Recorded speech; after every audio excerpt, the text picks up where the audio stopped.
Ladies and gentlemen. Welcome to the BlockCrunch podcast, the go-to podcast for investors and builders in crypto.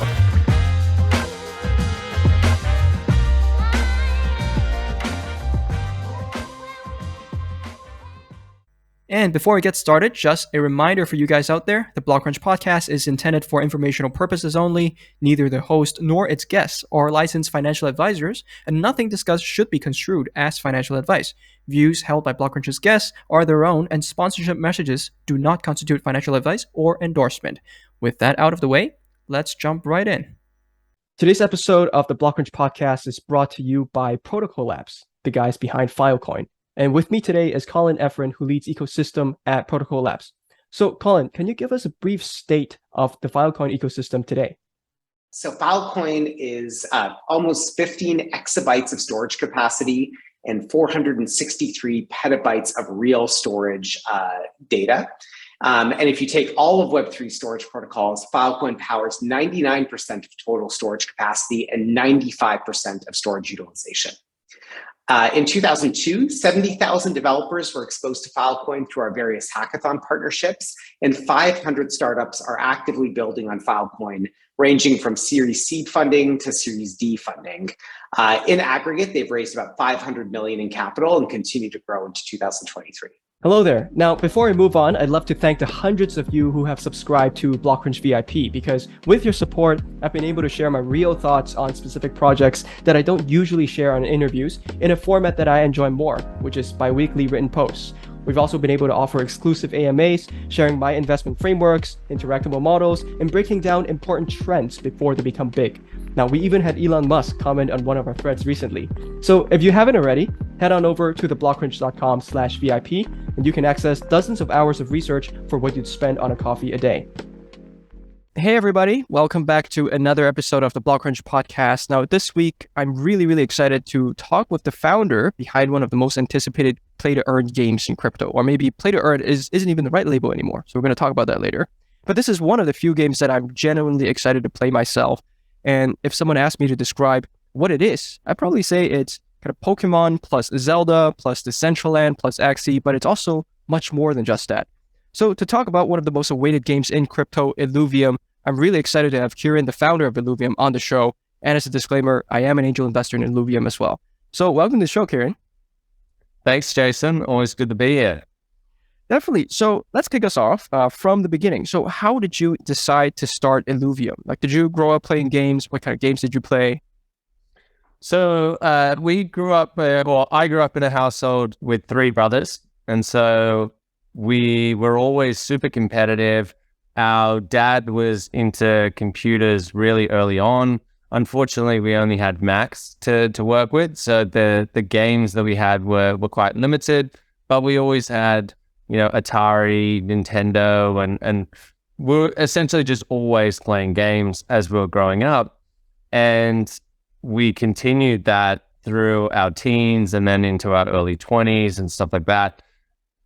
It got a little bit, when I was, I started my first business, I think when I was 23. And as a lot of people would know, when you're doing a startup, it takes almost all of your time. So room for gaming was sort of limited, but I always found some time, during the week to either play League of Legends or like FIFA or just more so just games casually with friends. But how I got to starting Illuvium was I was in crypto back in 2016, and I went pretty heavily into Ethereum, but I didn't have a very good experience. I ended up losing quite a bit of money. I was trading with leverage, and it just a small swing down, and it didn't end up well. And that was at like $8 or something, and then it ended up pumping to like 100, and I was very, very scarred, and so I left the ecosystem, and I didn't return until about early 2020.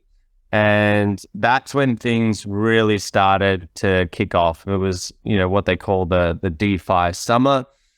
And I was investing, and I was making quite a bit of money, doing yield farming projects. Every single food coin in existence, I was getting in early, and but it wasn't enough, right? Like I still had that entrepreneurship in me, and I really wanted to start something of my own. And so I started pitching my oldest brother, Kane, who runs Synthetics. And it wasn't until I stumbled upon Axie Infinity that I was like, oh my God, okay, there's this huge opportunity with NFTs inside of gaming, and then utilizing the blockchain and introducing things like decentralized governance and stuff like that. And that's when I went to my two other brothers, who just happened to fit the mold of one being an exceptional CGI artist, top of his field, and the other one being an exceptional game designer. And so it sort of just all fell into place from there, and we started. That's awesome. And actually, I totally thought that Illuvium started before Axie, because I remember seeing the initial fundraising round before I saw the Axie round. But it sounds like that's not the case. It sounds like Axie came first. Axie definitely came first. Well, Axie was around for a couple of years. It was I think 2018 is when they actually started. But you're talking like 500 players, like very, very small player base. But it wasn't, and even when I found it, it wasn't like it was pumping. Like I bought my Mystic land for like $300 or something like that. Like I got in very, very early because I was doing 20, 30 hours of just pure research on projects every single week. And when I found that, I just had this feeling that if people got around this play to earn model and this ownership inside of games, regardless of the fact that it wasn't the most compelling game to me, it was just the concept was so good that I just had to try and build something in the space. Yeah, definitely. And it's funny that you mentioned your brother Kane as well, because he was on this show 3 years ago to debate none other than SBF. So we've come a time truly has passed. And I'd love to kind of pivot and talk about Illuvium, because over the past few years of development, you finally reached a private beta for the 3D open world called Overworld. And I think you guys also successfully raised $72 million from its metaverse land sale.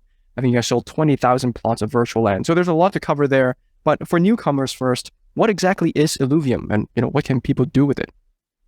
So it's an interoperable blockchain game. And so what that essentially means is a whole set of games that are, in our case, different genres of games that are all interconnected. So your journey first starts in Illuvium 0, which is like a city builder game, similar to like SimCity, sort of like Command and Conquer without the battles yet. And so you're trying to build up your industrial complex to be able to extract fuel from your land. And that fuel is what is required inside of the overworld. Now, the overworld, that's your open world. It's got 7 different regions, all beautiful, different, diverse biomes. And that's your creature capturer style game, where there's 185 different creatures that we call alluvials that you need to capture. And in order to capture them, you need things like shards, and you need to be able to travel. And all of those functions inside the overworld requires that fuel that landowners extract from their complex, their industrial complex. Then once you've gathered enough alluvials and you're happy with the team that you've created, that's when you go and you battle them in PvP arenas, and you try and get to the top of the leaderboards. You try and have one-on-one battles, and you basically are utilizing the same NFTs that you got in the overworld, i.e. the alluvials, inside of the arena. And so it's all seamlessly interconnected, and all of the NFTs work throughout the different games. And it's this platform or universe where we plan to, we first have these 3 games, but any game that we build on top will live inside of this universe. And we're trying to create an IP that is similar to the likes of like a Mario or, Pokemon or a League of Legends and stuff like that. Got it. And I did check out recently the beta for the open world, and it looks incredible. And even if I didn't invest objectively as a console gamer, it looked amazing. So listeners, if you're listening to this on audio format, you can go check it out on YouTube. Just search for Illuvium Overworld, and you can check out the full gameplay demo. And I'm really curious because we were talking about this before we started recording as well, just how much it takes to like ship a AAA title, because I've seen budgets that go from a few $1 million and, teams of like 6 developers to hundreds of millions and hundreds of developers. So can you kind of give a rough sense of just like what it took to build this kind of, interoperable world? Yeah. So we in total have raised about 50 million from pre-seed to seed to our TGE event, which was through Balancer, to our land sale.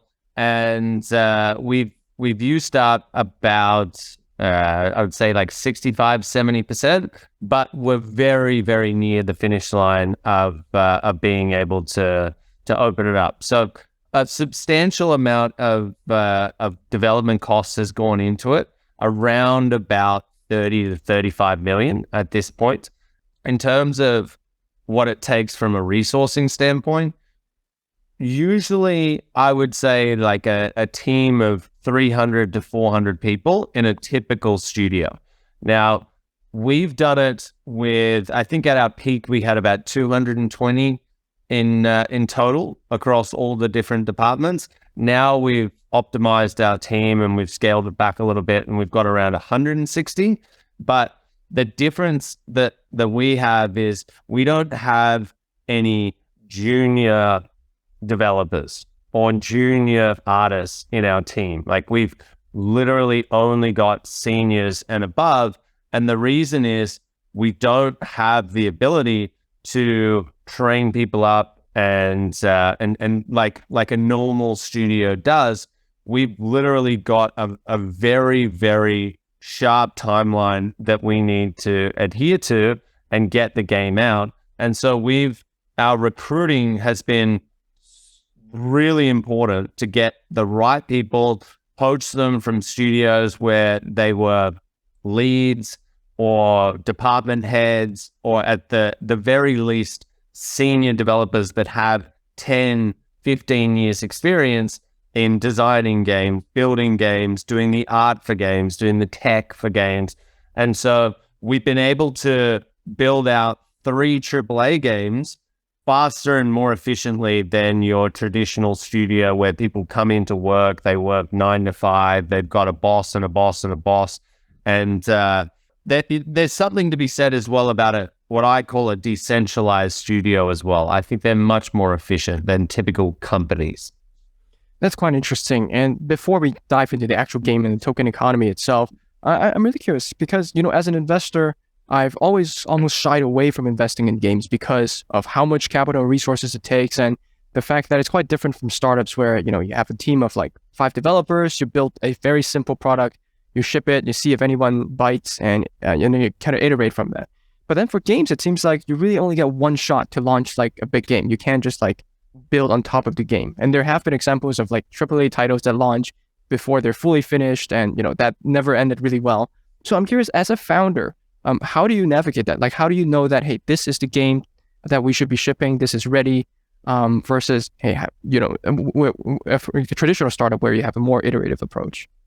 Look, I actually think that Web3, because we're so early in terms of the gaming side of Web3, I actually think it's more forgiving than people think. And it probably is one of those things that we could learn from in terms of shipping things a little bit sooner, and maybe they're not as polished, maybe they don't have as much balance or whatever, but just getting it in the hands of people, because there's this first mover advantage, which I still think we have in terms of the AAA category. But at the same time, there's always a part of me that thinks, hey, if we had to release things a little bit earlier, would we have, caught the upside of the market at the end of last year? But then at the same time, I also think, well, then what if people received it and they're like, hey, this is not AAA. You promised this, and we lose this. So I don't know if there's a right or wrong answer there, but it's not. I would definitely say it's not as cutthroat as what a mainstream game is, where you have that one shot, all of the marketing goes into it, and if you release that and it's not up to par, or it's not up to the standards that you put in your gameplay trailers and stuff like that, you just get eaten alive, and you turn into the next Cyberpunk. But yes, you're right. So navigating through that has been a little bit difficult, and obviously we originally probably naively promised that we would get something out in open beta form on the blockchain where people can play in the first 12 months. And it's probably going to end up being 24 months before that actually happens. But the amount of scope that we've added to this project is pretty insane. I would say it's probably doubled since we first wrote that white paper. So it's not too bad when you consider that. But at the same time, I do think, how many investors have we lost? Because attention spans in Web3 seem to be very, very short compared to mainstream, where they're like, well, AAA games do take 5, 6, 7 years.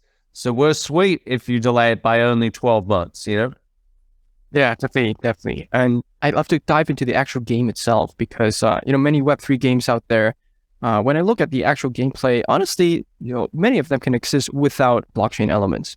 So can Illuvium exist as, a non-crypto game? Yeah, and that's the interesting thing, right? You have the ability to go through and start your journey in Illuvium. You can play Illuvium 0 for free. It doesn't cost you anything. You don't have to have land. You can go and start playing. Obviously, you can't generate fuel, which is the asset which potentially has value, but you can go in. We're already talking about putting a demo on Steam where people can go and play that game, and it has nothing crypto related or attached right now. It's literally just another city builder. Same thing with the overworld.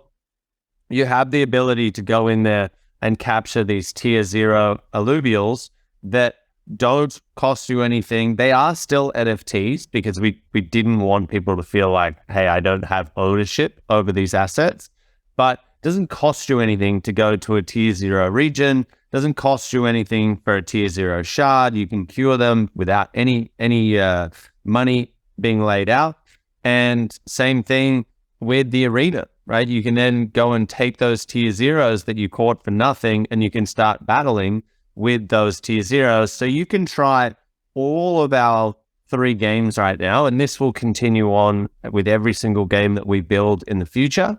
And we think that that's critical in order to have this mainstream adoption that everyone is really gunning for.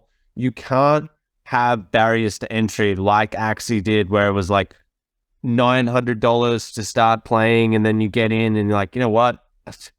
I don't even know if I want to play this game. What do I do with these creatures? Then you sell them and potentially lose money.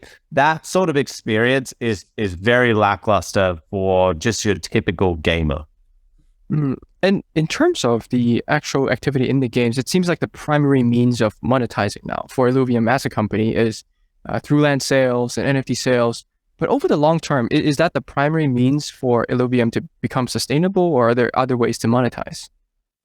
No, so the interesting thing is that there are revenue sinks that are built in across all 3 games, right? So in Illuvium Zero's case, we've got people who are like, I want to purchase another builder because they want to build things faster. And that's a potential where we say it's going to cost you X amount of ETH in order to do that. In terms of speeding buildings up, that costs energy. And when I first got into Illuvium 0, I was like, God, I can't wait 10 minutes for this building. So and if you think about it, like those mobile games where it's like, wait 10 minutes, or spend $1 to speed it up. That's the monetization in Illuvium 0.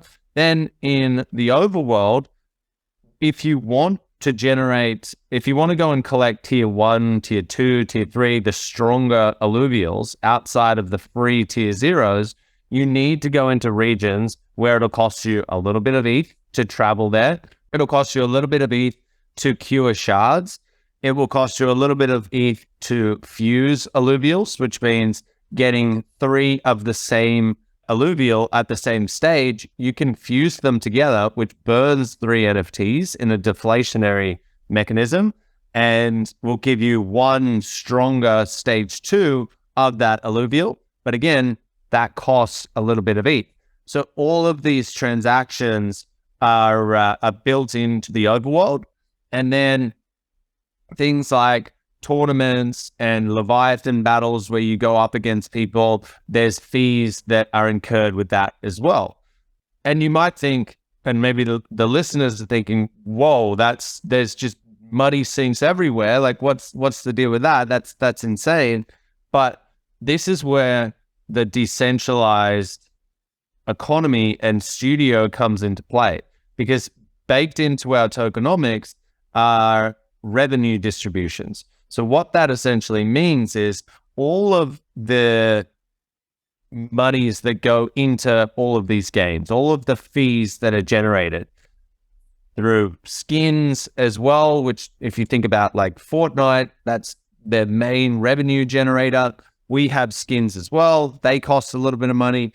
All of these different fees go inside of a vault, and the vault, every so often, we do it randomly, we'll then purchase ILV back off the market, and then we'll distribute that ILV proportionally based on how much you have staked in the protocol. So essentially, we're distributing all of the revenues that the game makes back to the people, right? The people who invest in it, which makes it more, when you think about from an investor's standpoint, it makes it much more palatable when you're thinking about this fee generation, because in a typical video game, Fortnite's making billions of dollars of revenue every single year. That goes straight back to the publisher. It doesn't go back to the people. And so that's why we've introduced this pretty crazy tokenomics. I'm pretty excited to see what all of that in-game stuff does, because the intention is not for us to go and do NFT sales and make our revenue that way. It's to create a very balanced economy that is real world, that is literally sustainable by players wanting to play because they want to have fun. And I like that you brought up the point about distributing fees generated in the game's users, because my next question was actually about user-generated experiences. Because when I look at a lot of these metaverse projects, even in Web 2, like Minecraft and Roblox, and now in Web 3, like Decentraland and Sandbox, a lot of the in-game experiences and assets are actually user-generated. Versus for Illuvium, it seems like a lot of the initial kind of games and experiences and creatures are going to be developed by the team. So over the long term, is the team going to be developing most of the experiences, or would you encourage users to build stuff as well? So it's a good question. And the answer right now is we are going to keep it internal. And the reason is the standard that we have from our team in building out these assets and things like regions and maps and battle boards and skins and all of the stuff that you would typically potentially outsource as user generated content, it's at a level where you really need to be an expert studio in order to be able to create the stuff. And what we don't want is a world where a user generated battle board is nowhere near the quality of the 10 that we've created, or there's this new region where you can go into and you're kind of like, whoa, that's like a 2D world instead of our beautiful 3D world. And so I guess we're never ruling it out, right? Like, it's obviously something that speaks to decentralization, and it's something that can, if done correctly, can really take some of the load off your internal team and can be monetized, a whole bunch of really positive things. But unless it's done correctly, it would almost seem weird inside of our universe, if that makes sense. Yeah, because I did notice that some of those discussions have kind of started to happen on the Discord. I think a few weeks or a few months ago, there's discussion about should the proceeds from the land sale go to like stakers or the team? And that kind of ties into the broader question about should Illuvium be considered like a community-owned game? Or is this, a game with a community aspect, but still kind of essentially developed team? Like, what is the long-term vision for Illuvium in the crypto context? Definitely community owned. So in our first land sale, that 72 million, that got distributed back to the community. And that was the first time that we demonstrated revenue distributions. And you can literally go into, and that's what I think people are really excited about. Because if you go back to when Axie was at its peak, it's generating like $100 million a month, right? I think there were 3 months that it did that. Now, there's only 10 million potential ILV. We've already burnt about 2.5%, so slightly less than that, but there's only that many ILV tokens in circulation. So if you have an ILV and you have it staked, you're gonna earn your portion of distributions. And if we're anywhere close to what Axie was generating, then it's obviously going to be, I believe, potentially very, very profitable for investors. And when I say investors, I mean community members as well, right? Like our community of 200,000 people, a lot of those, a large portion of those people are invested in ILV. And speaking of the token, I do want to talk about the token economy, because I think when Illuvium first launched this token, it was launched with a lot of liquidity incentives for, I think, almost a year before the game went live. And even in this market, I think liquidity providers for the ILV ETH pool are still earning like 60 to 70%. So I guess first, what was the decision behind launching a token first? And, in hindsight, do you think founders that are trying to take lessons from this, should they also launch tokens first and then game second, or flip it around?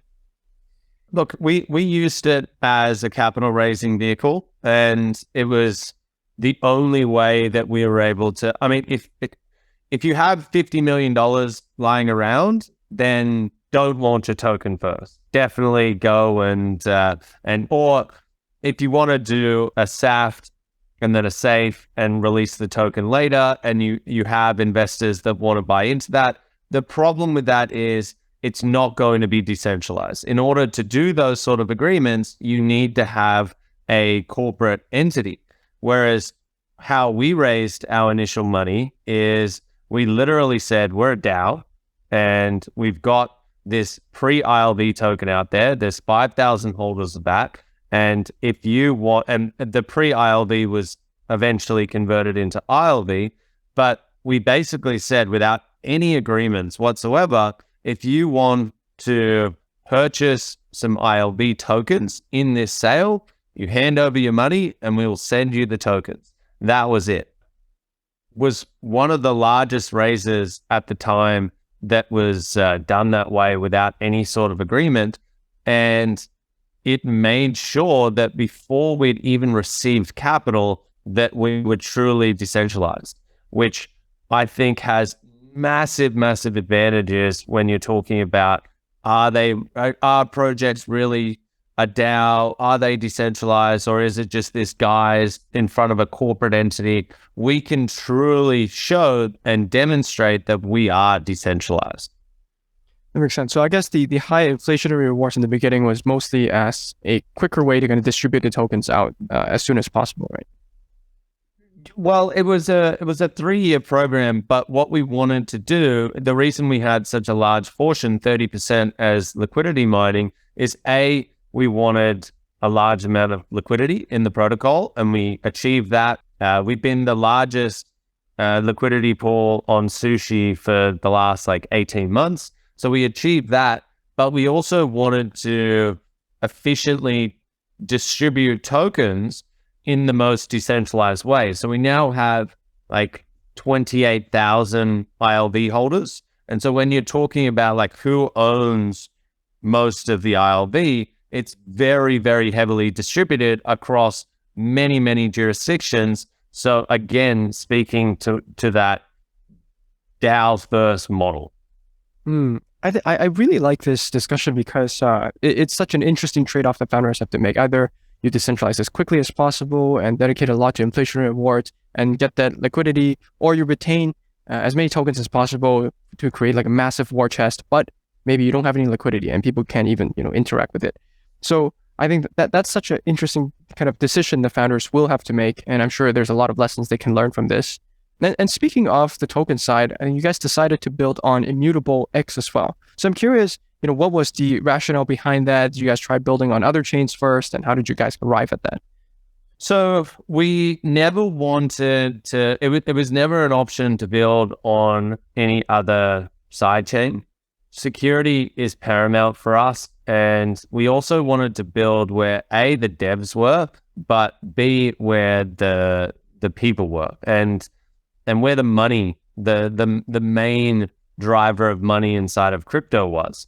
So with that, we obviously looked at Ethereum first, and it just wasn't feasible, right? Like the transaction times for a game of the type of game that we were building was just never going to work. So we needed, sub-second transaction times, and we needed gasless transactions.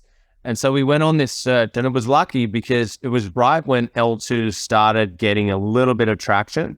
We went to Kane because he had a lot of the contacts in the space, and we said, look, we're thinking about we're now at a point where we're about to choose which L2 we go on.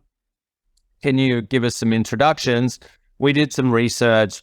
We looked at first obviously the side chains like Matic at the time or Polygon now, and a bunch of other ones. But we eventually said, no, we're going to go L2 on Ethereum. And he introduced us to Optimism.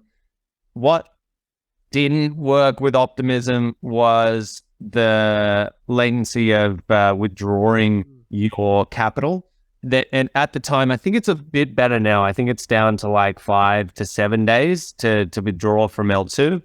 But it was that experience, once again, when you're talking about trying to onboard millions of people that don't care about the blockchain side of it, they're just coming to play a fun game. You can't then say to them, hey, it's going to take a day, 2 days for your assets to reach the L2 where you can start playing. And then if you decide to leave, it's going to take a week or 2 weeks, I think, at the time. So Optimism was out. And then we looked at ZK Sync, but they just weren't far enough along in their build. So we ended up moving away from them. And eventually we found Immutable. And the thing that we really liked was that they had the experience of building Gods Unchained. Not many people know that that's where they started. And the frustration of building Gods Unchained on Ethereum led them to start building ImmutableX, which all of the pain points that they had across when building Gods Unchained, they decided to fix with Starkware. And so they built a system that we worked with them from early 2020, and they were already 18 months into their build. There were a whole bunch of stuff that we needed that they hadn't actually built yet. And so we were able to work very closely with them. They're actually Australian as well. So when I say close, I mean in proximity as well, which was a big help. And they really understood what we were trying to build, and we understood what they were trying to build. And so it was a partnership where we were always going to do whatever it took to make sure that it worked, because I think Immutable knew if we can launch Illuvium and have a marquee game that really showcases all of the ability of our platform, then a lot of other games are going to come across. And from our standpoint, we knew that if Immutable would understand that, then they're going to do whatever's required. And we've asked for some pretty crazy stuff. They've had to put a massive amount of devs onto just purely building our stuff, like with the land sale being minting that on L2 very, very prematurely in their build. Well, these were all things where they really dedicated themselves to our project. So yeah, it's just been a really, really good partnership, and we're super happy that we went with them. And kind of moving away from the product, from the token, from the infrastructure, and the last part, I'd love to ask a little bit about the growth side of stuff. So you mentioned kind of building an experience that could onboard, millions of users. So I'm very curious, like in terms of finding your first, say like 10,000 users, what was that process like, and how would that differ for the first, say like 10 million users? So we took an approach of tapping into, when we first started, gaming was so new inside of crypto that there wasn't a gaming market, right? Like Axie at that time had, I think, 30,000 players or something like that. And, we were talking, we want numbers of millions, right? So what we decided to do is tap into DeFi protocols, because there's a connection between, I would say, internet users, crypto users. Most people like gaming as well, right? It's just inherently built into the types of people that we are. And so I knew that if we went after DeFi organizations and protocols, that's where a lot of the money is. And at that time, it was more about seeding our liquidity and showing that we're a really, really strong game early on. And so I wanted to capture those larger whales, if you will, inside of the DeFi protocols. So we ended up doing a NFT drop where we made some pretty special custom artwork that we partnered up with like 1inch and Synthetics, Sushi, we did one, Chainlink, we did one, and a whole bunch of other protocols that had like 50 to 100,000 people in their Discord. And the aim was to get 5 to 10,000 of their community members to come across into the Illuvium Discord. And we ran this for about 4 months, and we got to about 80,000 people in our Discord in the first 4 months, which was insane. I would speak to Kate about this, and he's like, "Are you kidding me? Like we've been here for 3 years, and it just took us." But so that was our growth hacking strategy in the beginning. That obviously isn't going to work to get to millions of people.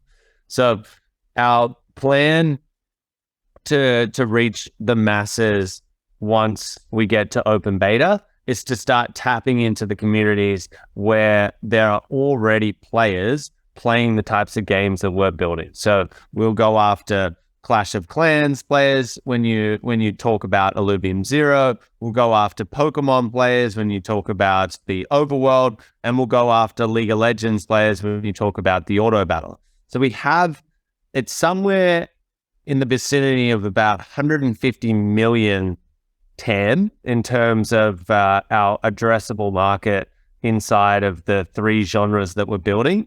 And that's going to be, we're going to tap into them through a range of different things: esports tournaments, influencers, all sorts of like competitions and giveaways and things like that. But fundamentally, having a good game, right? Like having a fun game for them to go, for people, for word of mouth to actually be able to spread. Because I say this all the time, there isn't a single FPS, for example, right now, where you can go, we sit here and we're in this bubble inside of crypto and we love it so much. And we're like, hey, but owning your gun inside of this first person shooter, imagine if you could do that, that would make it so much better, or this skin that you bought or whatever. But if you go outside of that bubble, they don't care about any of those things. They care about predominantly fun. Now, if the ancillary benefit are there and owning your skin plus it's just as fun exists, then that's a better experience overall.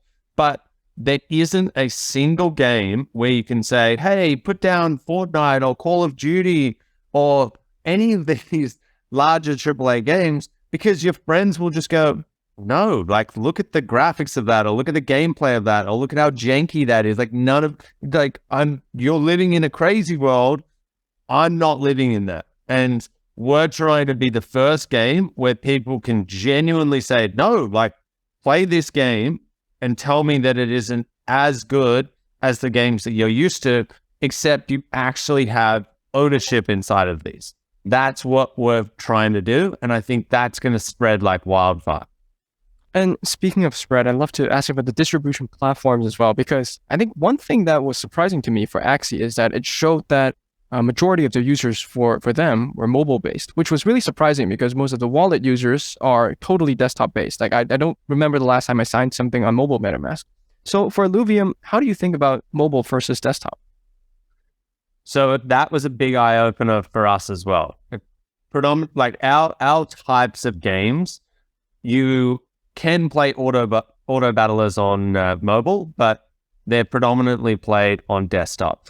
Overworld in a creature capture, if you're not playing it on a console, then you're playing it on a PC or a Mac, right? Like, that's typical just because of the expansiveness of the entire regions and stuff like that. It's very hard to condense that onto mobile.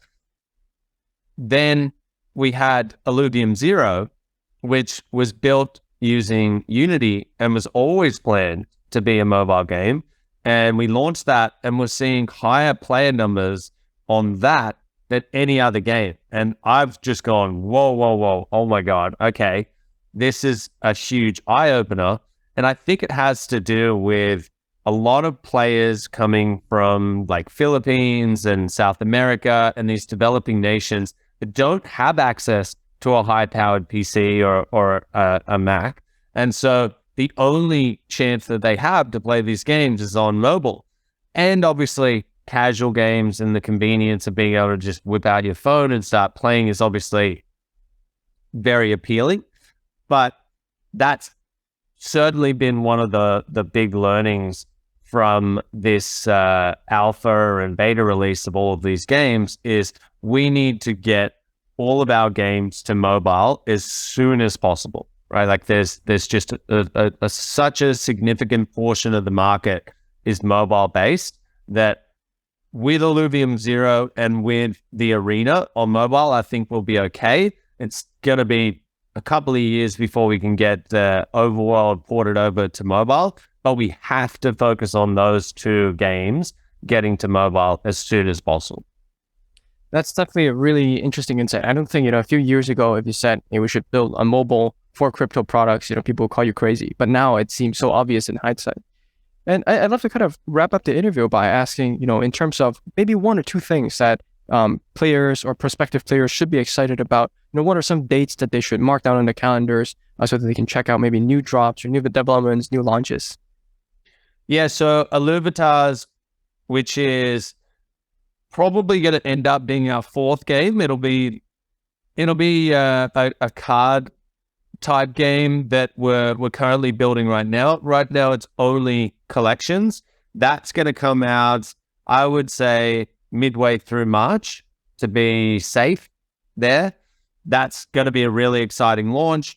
Then the entire gaming universe is going to open up in open beta. We've got something like 1.8 million people that have registered when you include all the different types of games.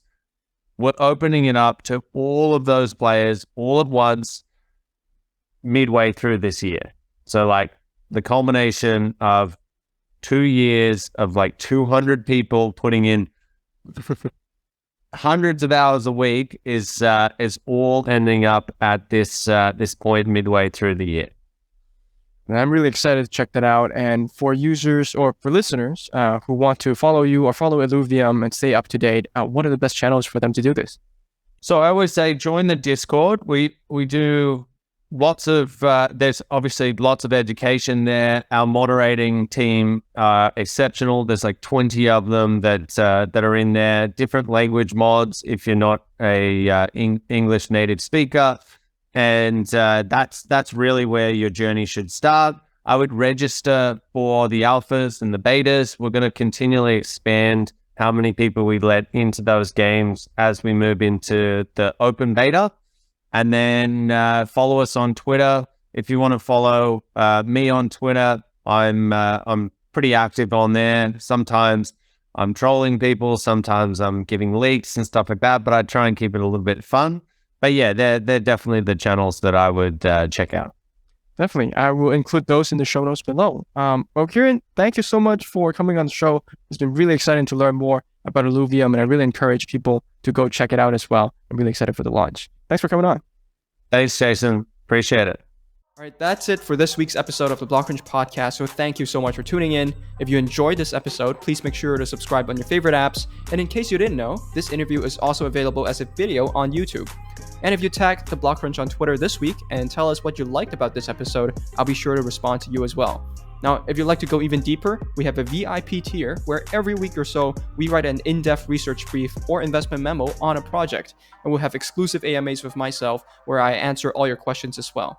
Now, we already have analysts from some of the top funds and companies in crypto as subscribers. So if you're serious about getting an edge in crypto, head on over to theblockcrunch.com/VIP to learn more. And once again, thanks for supporting the show, and I'll see you next week.